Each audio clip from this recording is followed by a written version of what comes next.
Today, we're diving into a logo that dropped into the design world like a winter storm on Christmas Eve. The 2034 Utah Olympics logo is here, and the takes are circulating.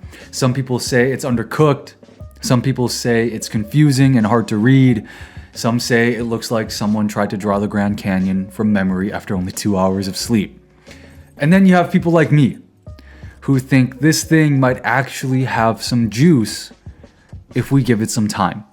Today, we're breaking down what this Utah 2034 logo is, the public reaction to it, and why this identity might have more long-term potential than most people are giving it credit for. But before we get into it, I'm Ziggy the Designer. I'm a graphic designer who's worked alongside some of the world's most recognizable brands, including United Airlines, Target, and Stanford University. If you like the conversations we're having on this show, be sure to support the channel by giving this episode a like, leaving a comment down below, and of course, by subscribing. Let's get into it. Design is all around us, so let's talk about it. Salt Lake City is hosting the 2034 Winter Olympics. This is the city's second time on the global stage. The first was in 2002, a year that delivered record viewership and one of the most successful winter games in modern history. Utah has built a reputation for running a clean, tightly organized event, and the International Olympic Committee has been very vocal about wanting another reliable U.S. host, and I think they found one in Salt Lake City. So looking to 2034, let's look at the logo itself. Let's break this down. So from what's been released so far, this brand identity feels very stripped back, right? The logo that we see uses a bold, angular, custom font in this word mark that spells out Utah 2034. The letter forms feel carved with sharp, intentional cuts, exaggerated diagonals, and heavy verticals. There's a noticeable, chiseling in the details that gives each letter this sculpted type of tension. The typography sits together in a grid, and as a result, the type sits in a square or a rectangular lockup depending on the application. Most of what we've seen shows this word mark in a deep navy against a white background, or vice versa. No secondary color palette has been formally introduced just yet, so what we have at the moment is a stark, high contrast color presentation. Ultimately, this is only a minimal brand skeleton, right? The word mark, the spacing, and the core orientation. We have no pictograms, no motion design, no expanded brand toolkit as of yet. This is the earliest, simplest stage of the identity rollout for Utah 2034. And the reaction online has been rather intense, right? Many say they don't understand the direction. Others feel the typography is too confusing. Another person called for a recall vote on the logo.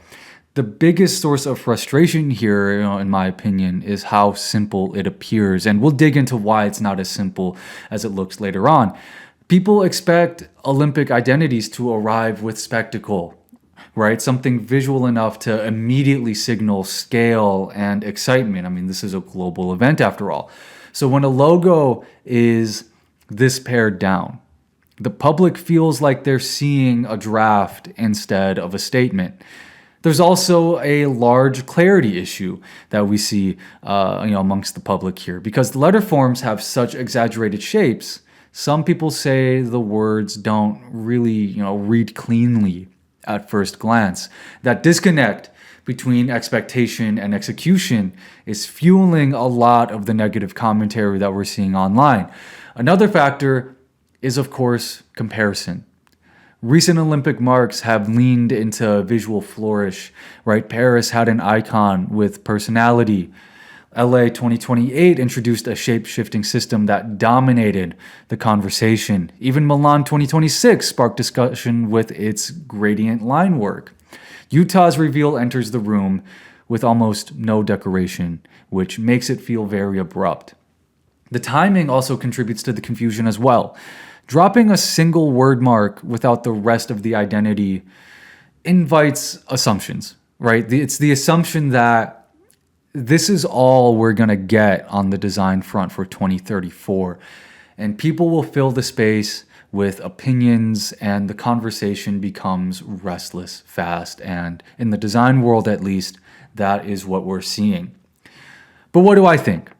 I wouldn't categorize this as, a logo, per se, right? It definitely functions more as a word mark.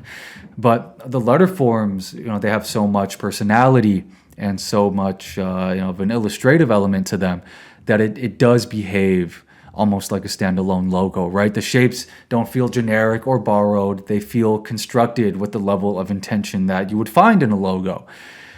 So do I like it? I do. Genuinely, I do. And here's where I talk about how this logo isn't as simple as it seems. The typography design is intentional, right? They're referencing the landscape, specifically the southern Utah formations that photographers fly across the world just to shoot. They're referencing the petroglyphs left by the Native Americans who used to reside in the state. The blocky grid structure of the type also references the grid structure that Salt Lake City was built upon.